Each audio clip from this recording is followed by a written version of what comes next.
알지 못하는 사람끼리 처음 만나면 통성명을 하면서 자기의 이름을 알려주죠. 이것은 상대방에게 내가 누구인지를 가장 기본적으로 알려주는 방식입니다. 하나님께서도 모세를 찾아오셔서 당신을 알려주셨습니다. 여러분, 하나님이 모세를 왜 찾아오셨죠? 약속하신 출애굽의 때가 되어 출애굽의 역사를 위해서 모세를 지도자로 애굽의 바로에게로 보내기 위해 찾아오셨습니다. 어떻게 찾아오셨습니까? 떨기나무에 꺼지지 않는 불꽃 가운데로 찾아오셨습니다.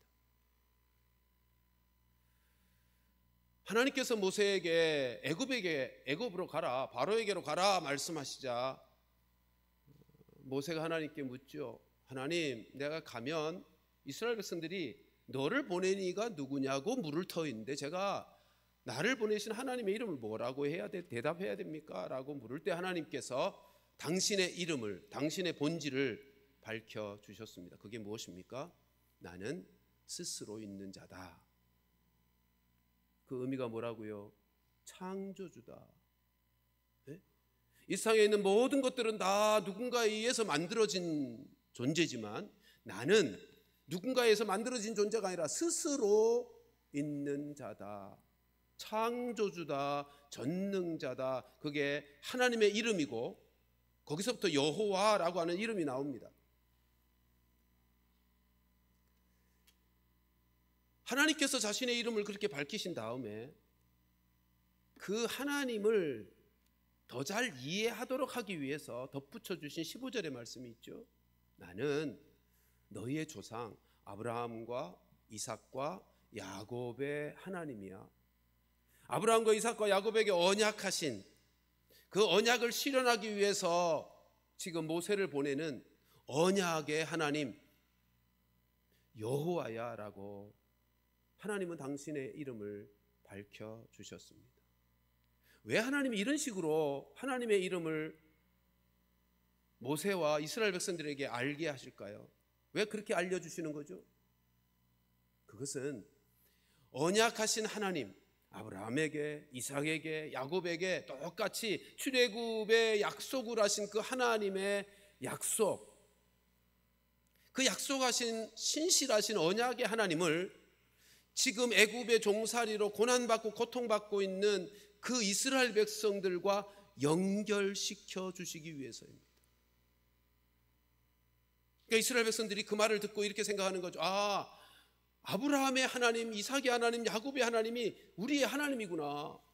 그 약속이 우리에게 주신 약속이구나. 이걸 깨달아 알게 하기 위함인 것입니다. 그래서 이스라엘 백성들은 하나님의 그 언약의 하나님 되심을 기억하고 믿고 그 언약의 하나님이 약속하신 대로 출애굽의 역사를 이루기 위해 보내신 모세, 그 모세의 인도를 따라서 하나님이 약속하신 축복을 누리게 되기를 원하시며 하나님은 당신의 이름을 그렇게 밝혀주신 것입니다. 여러분, 우리 하나님은 약속하신 것 반드시 이루시는 신실하신 하나님이십니다. 따라서 하나님의 백성들이 고난 가운데 고통 가운데 있을 때 저들을 돌아보시며 저들을 살펴 돌보시는 긍휼의 하나님이시라고요. 그런데 이런 말씀을 드리면 때때로 우리 이런 생각을 하게 되죠. 내가 너무 힘들고 어려운 환경을 만나고 스스로 힘으로 어찌 해볼 수 없는 일을 만나면 하나님은 영이셔서 눈에 보이지는 않고 그래서 하나님은 나와는 멀리만 계신 것 같고 나를 돌보시지 않는 것 같다는 생각에 빠진다고요. 그때 우리가 어떻게 해야 되죠?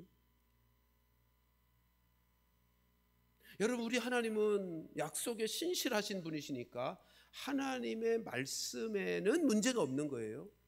그렇다면 이제 우리 자신을 살펴봐야죠. 그 변하지 아니하는 반드시 이루어질 하나님의 신실한 약속의 그 말씀 앞에 내가 진지하게 반응하고 있는가? 그리고 그 말씀에 붙들려서 내가 순종하는 삶을 살고 있는가? 우리 자신을 살펴보아야 하는 것입니다. 하나님은 우리에게 분명하게 약속하셨습니다. 이사야를 통해서 이사야 6장 2절 말씀 같이 한번 볼까요? 시작.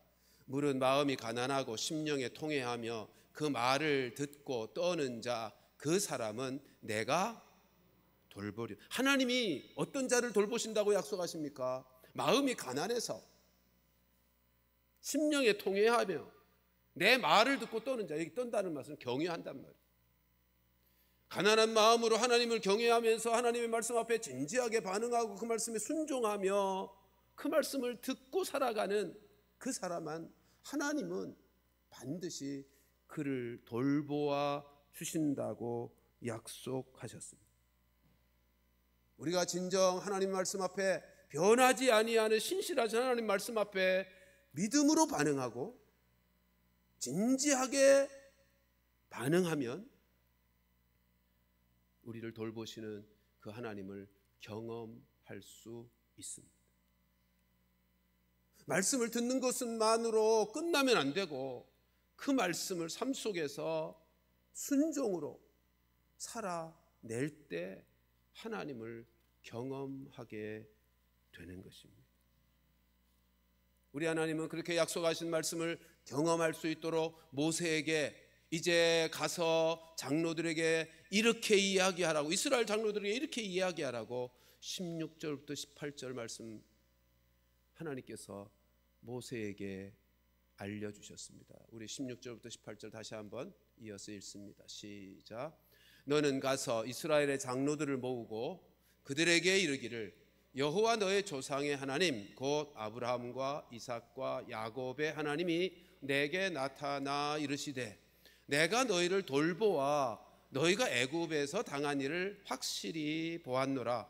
내가 말하였거니와 내가 너희를 애굽의 고난 중에서 인도하여 내어 젖과 꿀이 흐르는 땅 곧 가나안 족속, 헷 족속, 아모리 족속, 브리스 족속, 히위 족속, 여부스 족속의 땅으로 올라가게 하리라 하셨다 하면 그들이 내 말을 들으리니 너는 그들의 장로들과 함께 애굽 왕에게 이르기를 히브리 사람의 하나님 여호와께서 우리에게 임하셨은즉 우리가 우리의 하나님 여호와께 제사를 드리려 하오니 사흘 길중 광야로 가도록 허락하소서 하라. 하나님이 약속에 변하지 않는 말씀, 그 말씀 붙들고 가면 그 하나님을 경험하게 될 것이니까 가서 이렇게 전하라고 주신 말씀입니다. 내용은 이런 거죠. 이스라엘 장로들에게 가서 하나님께서 고난받고 있는 이스라엘 백성들을 다 보았다. 그리고 하나님이 돌보신다. 그래서 이제 때가 되었으니 이스라엘 백성들 약속대로 젖과 꿀이 흐르는 가나안 땅 약속의 땅으로 올라가게 하실 것이다. 그 말을 전하라는 거예요. 그러면 어떻게 한다고요? 장로들이 네 말을 들을 것이다. 여기 듣는다는 말은 믿고 따른다는 뜻입니다. 장로들이 믿고 따를 것이라고 말합니다. 여러분, 하나님이 이 말씀을 모세에게 주실 때 모세의 마음이 어땠을 것 같습니까? 아마 분명히 모세는 40년 전의 사건을 떠올렸을 것입니다. 40년 전에 어떤 일이 있었죠? 40년 전 애굽의 왕자로 살아다가 40세가 되었을 때 자기의 동족들을 돌아보겠다고 나섰다가 자기의 동족을 모질게 매질하고 있는 애굽의 관리를 보고는 분을 못 참아서 그를 쳐 죽이잖아요. 그 사건으로 모세는 살인자가 됩니다. 근데 그 사건이 있었을 때 이스라엘 백성들의 반응이 어땠죠? 고마워하지 않았어요. 모세의 그와 같은 행동을 고마워하지 않았어요. 오히려 마음으로 모세를 밀어냅니다. 거부합니다. 배척했습니다. 그 경험이 모세에게 있다고요. 왜 그랬을까요? 어쩌면 당연하겠죠. 자기들은 노예로 고통하고 신음 속에 사는데 모세는 애굽의 왕궁에 히브리인이면서도 애굽의 왕국의 왕좌로 모든 것을 누리며 살고 있으니 이스라엘 백성들이 볼 때는 민족의 배신자죠. 그래서 아마 그를 받아들이지 않았던 것일 겁니다. 그러니까 이스라엘 백성들에게 40년 전에도 배척, 그들을 위한다고 나섰음에도 불구하고 배척받은 이 모세, 40년 동안 그 백성들과 떠나서 살았잖아요. 미디안 광야에서 40년을 세월을 보냈다고요. 거기다가 이제는 나이가 80이 됐어요. 그동안 한 것이라고는 그들이 제일 비천하게 여기는 양치기를 하고 있었다고요. 그러니 그와 같은 모세가 다시 가서 이스라엘 백성들 장로를 만나서 하나님이 나를 보내셨다고 말하면 받아주겠는가 하는 의심이 생기는 거죠. 나를 무시하지는 않을까, 또다시 배척하고 거부할 거야 라고 하는 두려움이 있는 거예요. 모세가 자기 동족에게 거절당한 상처를 가지고 있고, 동족에게 다시 나가면 또다시 거절받고 배척당할 두려움을 가지고 있음에도 모세가 어떻게 하죠? 하나님의 말씀에 진지하게 반응합니다. 그 하나님 말씀에 붙들려 애굽으로 내려갑니다. 그래서 결국 이스라엘 장로들이 하나님 말씀대로 모세의 말을 듣습니다. 믿어줍니다. 그리고 믿고 따릅니다. 그 말씀이 출애굽기 4장 31절에 이렇게 소개합니다. 같이 읽습니다. 시작. 백성이 믿으며 여호와께서 이스라엘 자손을 찾으시고 그들의 고난을 살피셨다 함을 듣고 머리 숙여 경배하였더라. 아멘. 그러니까 모세가 하나님의 말씀 앞에 진지하게 반응하며 말씀에 붙들려 순종하면서 나아갔더니 장로들도 믿고 따랐고요, 백성들도 믿고 그 출애굽의 역사가 이루어질 것을 알고 하나님 앞에 경배를 드린 것입니다. 그러니까 우리가 가지고 있는 염려와 두려움에도 불구하고 우리가 하나님의 말씀 앞에 진지하게 반응하고 말씀에 붙들려 순종하게 되면, 여러분, 하나님은요 우리와 원수된 사람의 마음까지도 바꿀 수 있다는 것입니다. 그 증거가, 그 분명한 말씀이 잠언에 나와요. 16장 7절 같이 읽습니다. 시작. 사람의 행위가 여호와를 기쁘시게 하면 그 사람의 원수라도 그와 더불어 화목하게 하시는, 하나님의 말씀에 붙들려서 말씀에 순종하는, 하나님을 기쁘시게 해드리는 삶을 살면 하나님 원수의 마음까지도 바꾸어 주신다고요. 그러므로 우리는 우리의 염려와 두려움을 하나님께 맡기고 말씀에 붙들려 순종하는 삶을 살면 우리의 삶은 하나님께서 안전하게 지켜주실 것이고 하나님의 뜻하신 일을 우리를 통해서 이루어 주시는 그 놀라운 경험, 그 경험을 할 수 있게 되는 것입니다. 잠언 16장 3절 말씀 같이 읽습니다. 시작. 너의 행사를 여호와께 맡기라. 그리하면 네가 경영하는 것이 이루어지리라. 아멘. 사랑하는 성도 여러분, 모든 염려와 두려움, 걱정거리 그 다 하나님 앞에 맡겨버리시고요, 하나님 말씀 앞에 진지하게 반응하며 말씀에 붙들려 순종하는 삶을 통해서 하나님께서 그 모든 것을 책임져 주시고 돌보아 주시고 해결해 주시고 무엇까지도요, 사람의 마음까지 변화시켜 주심으로 하나님이 우리를 통해서 하고자 하시는 그 놀라운 역사가 이루어짐을 경험하는 귀한 성도들 다 될 수 있기를 주님의 이름으로 축원합니다. 오늘 말씀에는 그렇게 약속하신 땅, 젖과 꿀이 흐르는 그 가나안 땅으로 올라가게 할 것이다 라고 말씀하시면서 출애굽을 지금 약속하고 있는데, 오늘 본문에는 출애굽하는 목적이 무엇인지를 밝혀주고 있습니다. 본문 18절 말씀입니다. 같이 읽습니다. 시작. 그들이 내 말을 들으리니 너는 그들의 장로들과 함께 애굽 왕에게 이르기를 히브리 사람의 하나님 여호와께서 우리에게 임하셨은즉 우리가 우리 하나님 여호와께 제사를 드리려 하오니 사흘길쭉 광야로 가도록 허락하소서 하라. 여기 히브리 사람의 하나님 전반절에 그런 표현이 있죠. 히브리 사람이라고 하면 아브라함과 그의 자손을 일컫는 말이에요. 그러니까 아브라함과 그의 자손, 이스라엘 백성들의 하나님께서 우리에게 임하셨다. 근데 우리 그 하나님 여호와께 제사 드리러 가야 되겠다. 여러분, 이스라엘 백성들의 출애굽의 목적은 하나님께 제사를 드리는 것입니다. 오늘날로 말하면 하나님 앞에 예배를 드리는 것입니다. 근데 한번 생각해 보세요. 하나님의 언약 백성인 이스라엘 백성들이 하나님께 제사를 드린다, 하나님께 예배를 드린다는 것은 무엇을 의미할까요?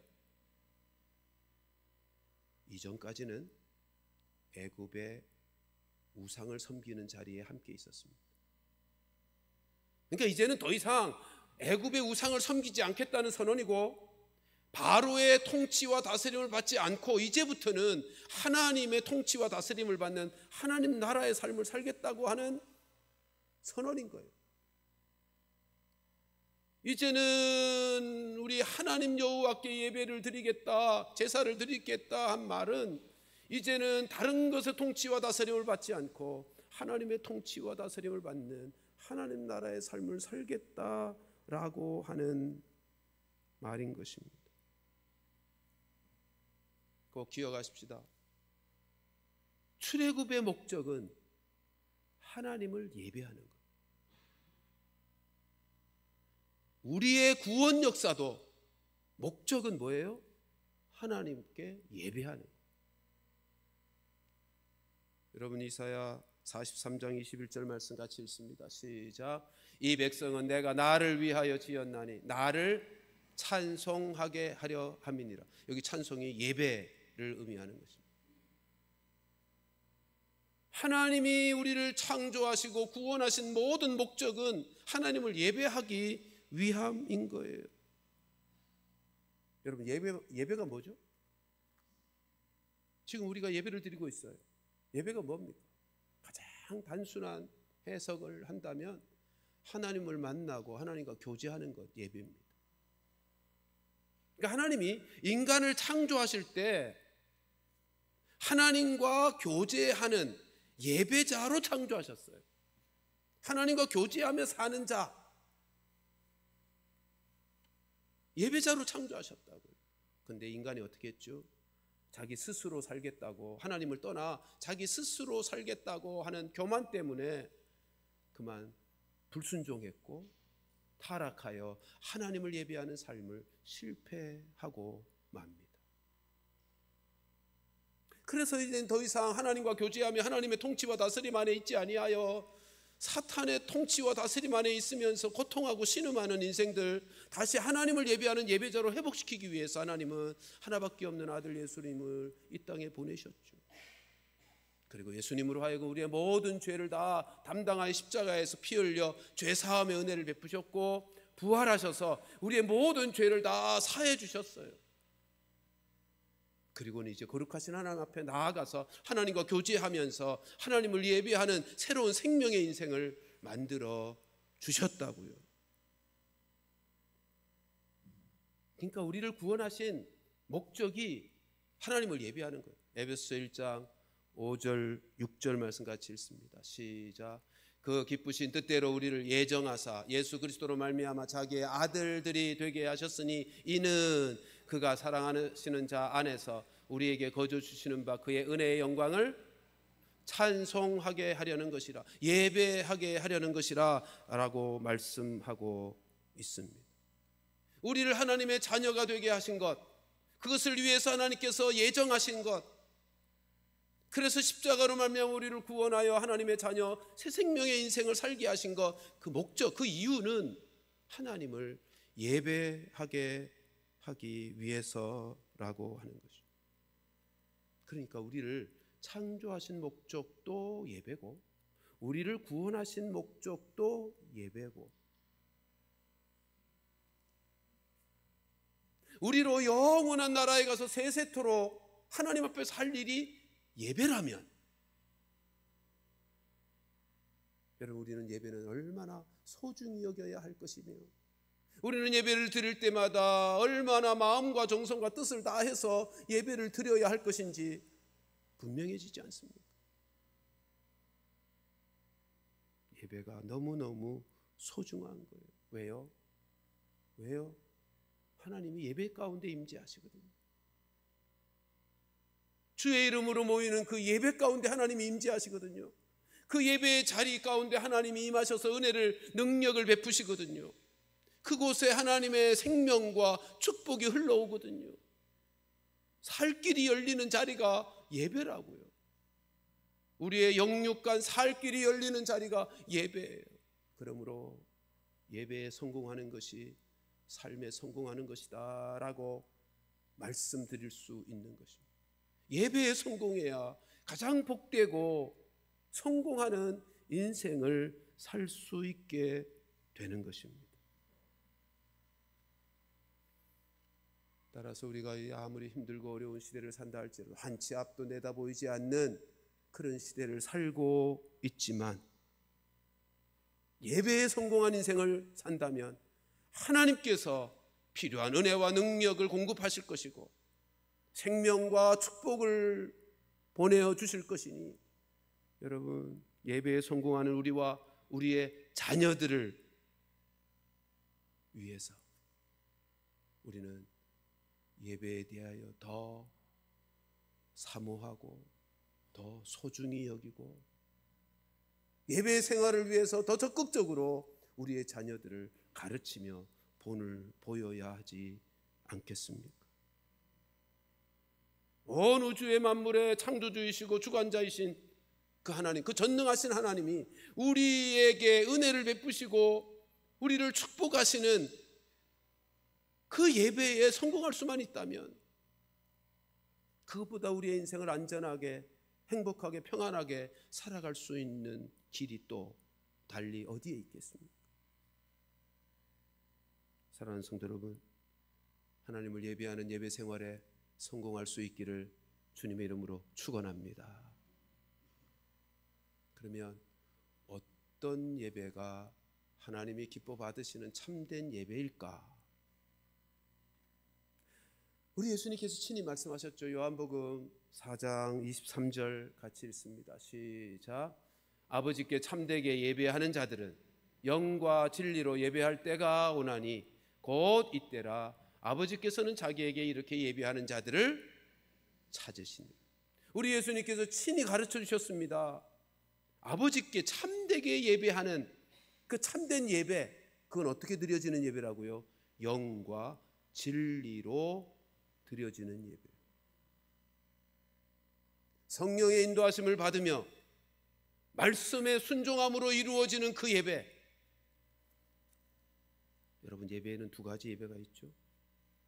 오늘 새벽에도 함께 나눴던 본문의 말씀입니다만 예배는 두 가지 예배가 있어요. 의식의 예배, 우리가 지금 드리는 주일날 하나님 앞에 드리는 의식의 예배가 있고, 그리고 삶의 예배가 있어요. 아까 에베소서 1장 5절 6절 말씀을 보았는데 6절에 뭐라 그랬어요? 우리를 구원하신, 하나님이 예정하여 우리를 구원하신 목적이 하나님을 찬송하게 하려고. 근데 12절에 가보면요, 찬송이 되게 하려고로 되어 있습니다. 찬송이 되게 하는 것은 삶의 예배를 말하는 것입니다. 우리의 존재, 우리의 삶 자체가 하나님께 기쁨이 되는 예배가 되게 하는 것.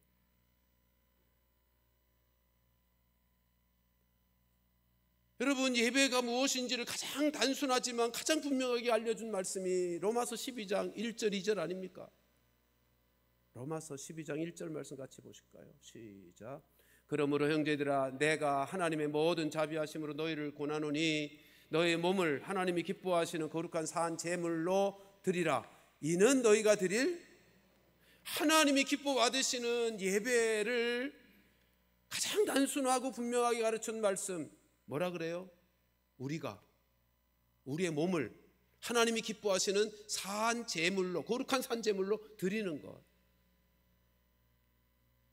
다시 말하면 우리의 일상을 하나님이 기뻐하시는, 근데 하나님이 기뻐하시는 이 삶은 어떻게 가능해요? 성령의 인도하심을 받으며 말씀에 순종함으로. 그게 영과 진리로 예배하는 거예요. 성령의 인도하심을 받으며 말씀에 순종하는 그 삶을 하나님이 기뻐 받으시는 영적 예배라고 그렇게 말씀하고 있는 거예요. 그것이 하나님이 우리를 기뻐하시는 사한 제사로 받으시는 거룩한 영적 예배가 되어지는 것입니다. 조금 전에 말씀드렸듯이 예배는 두 가지가 있어요. 의식의 예배, 삶의 예배. 하나님이 원하시는 건 이 두 가지 다가 하나님 앞에서 받으실 만한 기쁨의 산 제사의 예배가 되기를 원한단 말이에요. 근데 이 두 가지는요 서로 연결되어 있습니다. 그러니까 타락 전에는 이게 하나였어요. 타락 후에는 두 가지로 나뉘어졌죠. 의식의 예배가 잘 드려져야 그 속에서 하나님의 은혜를, 하나님의 치유하심을, 하나님의 능력을 힘입어서 삶의 예배를 제대로 살아갈 수 있게 되는 거예요. 삶의 예배가 제대로 드려진 다음에 드려지는 의식의 예배가 하나님이 기뻐 받으시는 예배가 되는 거예요.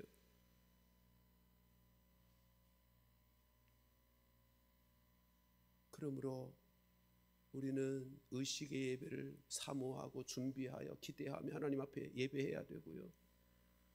그 받은 은혜와 능력을 힘입고 세상 속에서 일상의 삶을 살면서 성령의 인도함을 받으며 말씀에 순종함으로 이루어지는 그 예배, 삶의 예배, 하나님이 기뻐 받으시는 산제사의 제물의 영적 예배를 우리가 드려야 하는 것인데, 우리 모두 꼭 의식의 예배에 성공하고, 그러니까 교회가 드리기로 결정한 공예배를 소중히 여겨야 합니다. 주일 오전 예배, 오후 예배, 수요 예배, 교회가 정한 바 공적인 예배를 우리가 소중히 여겨야 돼요. 그리고 정성을 들이고 마음을 들이고 힘을 모아서 그렇게 예배하고, 우리의 의식의 예배와 함께 우리의 삶의 예배가 영과 진리로 드려지는 예배, 성령의 인도하심을 받으며 말씀에 순종함으로 이루어지는 그 삶의 예배가 되어져 하나님 기쁘시게 해드리고 하나님께 영광이 되는 예배에 성공하는 우리 모두가 되기를 주님의 이름으로 축원합니다.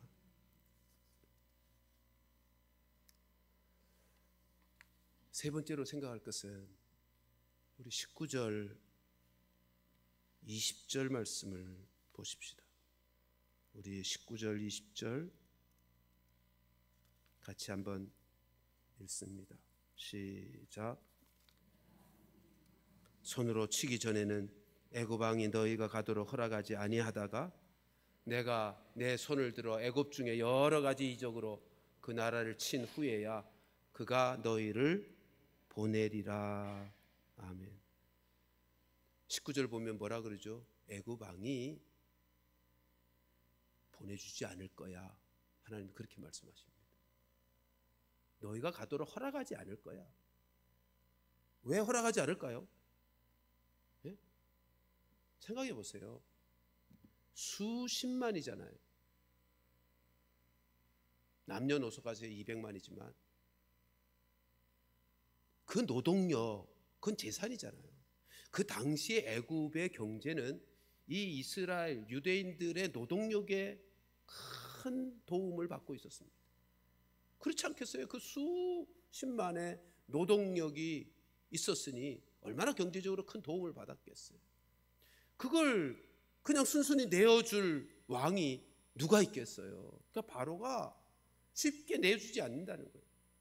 하나님께서는 그 사실을 잘 알기에 하나님께서 근데 어떻게 하시겠다 그러죠? 내가 강한 손으로 저들을 칠 거야.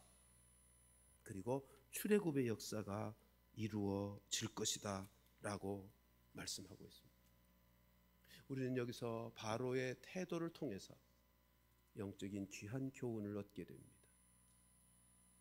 여러분, 사탄도 애굽의 바로가 이스라엘 백성들을 순순히 내어주지 않은 것처럼 사탄도 자기의 종로로 타는 죄인들을 순순하게 내어주지 않는다고요.